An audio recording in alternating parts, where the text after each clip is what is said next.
While I was busy with my work as a materials manager, I got an email that really shook me up. It was from Michael, and he calmly told me that he was in love with someone else and wanted to start a new life with her.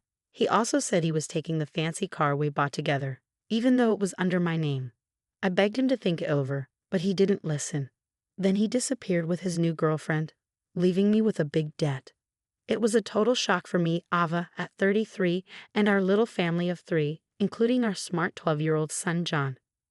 John's cleverness was evident from an early age, as he would have deep conversations and give thoughtful opinions on articles, which was quite different from Michael's inconsistent behavior.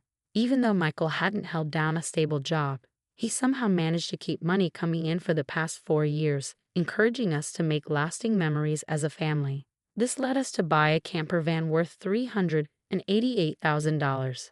However, because Michael couldn't meet the financial requirements, I ended up responsible for the loan. On the day we were supposed to get the camper, Michael sent an email saying he was taking it, leaving me to deal with the financial burden alone. When I confronted him, he confessed to having an affair and said he was leaving to start a new life. He even mentioned divorce, something we had argued about before. But now it was really happening, catching me completely off guard. Finding out about Michael's betrayal and then him disappearing, leaving me with a huge debt and no way to contact him, was devastating. I tried to reach him, but it was useless, and he never sent the divorce papers he promised. On top of that, we were still dealing with the $38,000 loan. In the midst of all this chaos, John's understanding of the situation made it clear just how much Michael leaving had affected us emotionally and financially. This wasn't just a tough situation, it was a harsh wake-up call to reality. I had to figure out how to move forward after being betrayed, all while making sure John was okay and dealing with this overwhelming debt. After dinner, John came up to me looking worried, his young face showing concern. "Mom, what's up? You haven't been eating much lately. Are you okay?" His worry made me stop for a moment. "Oh, I'm probably just a bit tired," I said, trying to brush it off. But John, wise beyond his years, said, they say when people lie, they look up to the right. Lying isn't good, Mom. Then he cautiously asked about Dad's absence, saying Dad hasn't been around for 2 days. Did something happen? His directness surprised me, and I felt like I had to tell him the truth about what was going on with our family. John reacted maturely, almost like he knew something was wrong even before I said it. He seemed to understand the situation with a wisdom beyond his age. Even though I could tell he was upset, I couldn't hide my stress in the following days. At work, during a training session, I suddenly couldn't stand up. I was overwhelmed by emotions and collapsed, feeling like I was being swallowed by darkness, while my colleagues expressed their concern around me.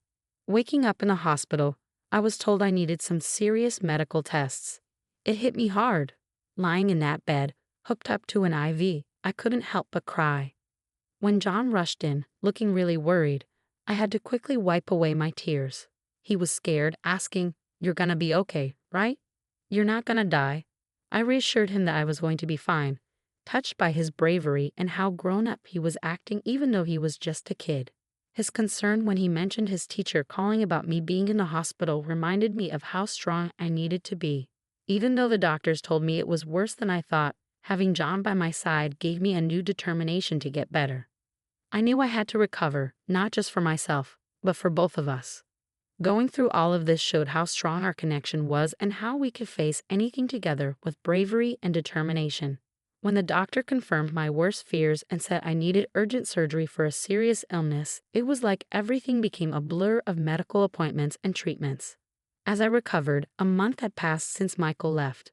When I got home, I found a letter in the mailbox that made my heart sink. A demand for the car loan payment, which was supposed to be automatically deducted. The shock only got worse when I checked our bank account. What used to have $445,000 now had just $29.90 left.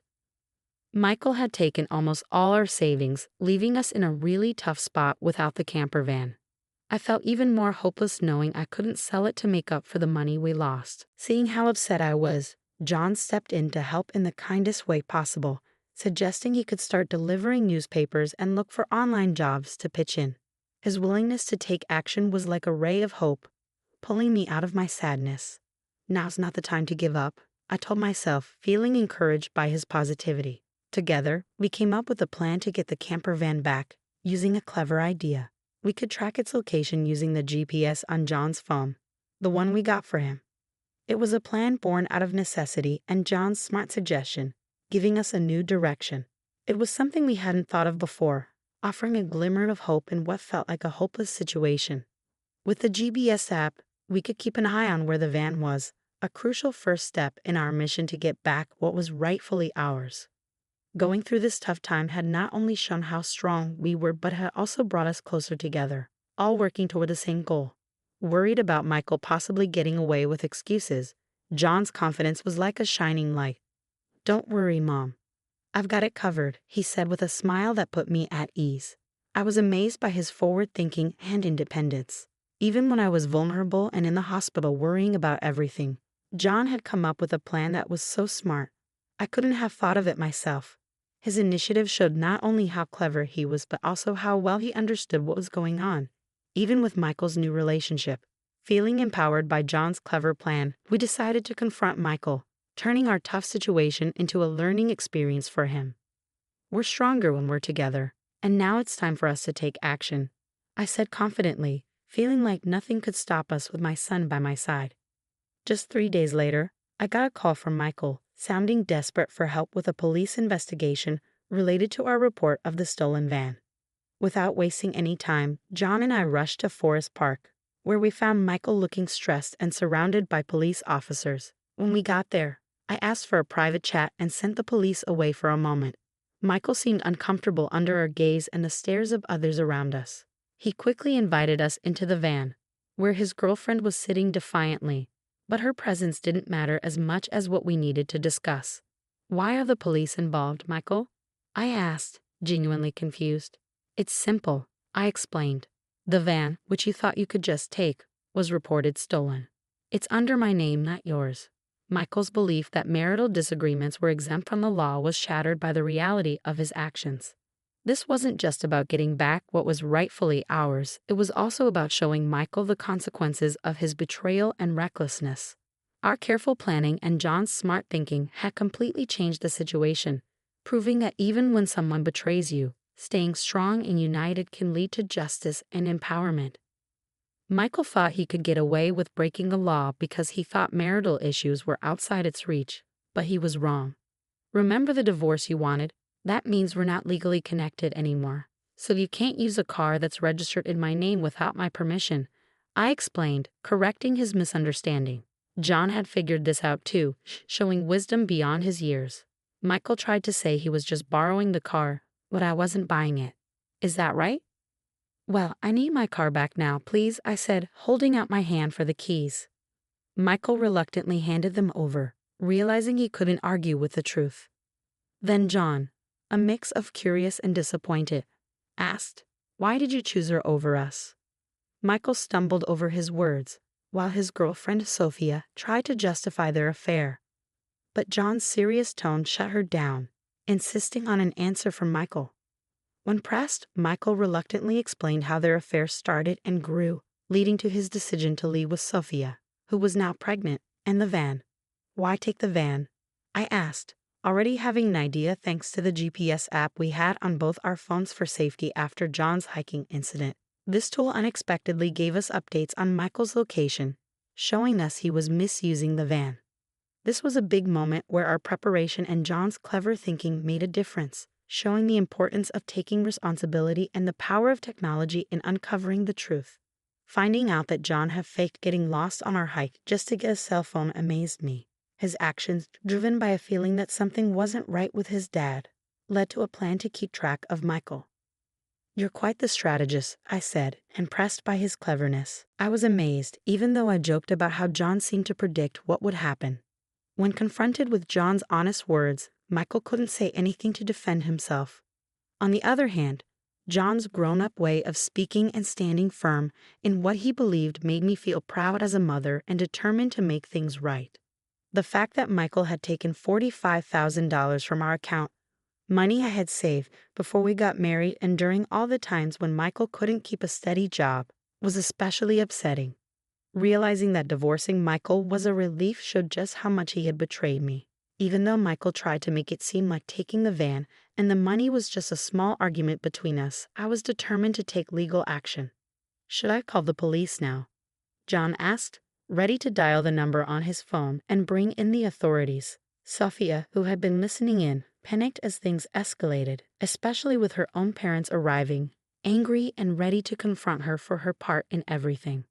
When she tried to leave the van, her parents stopped her, yelling loudly.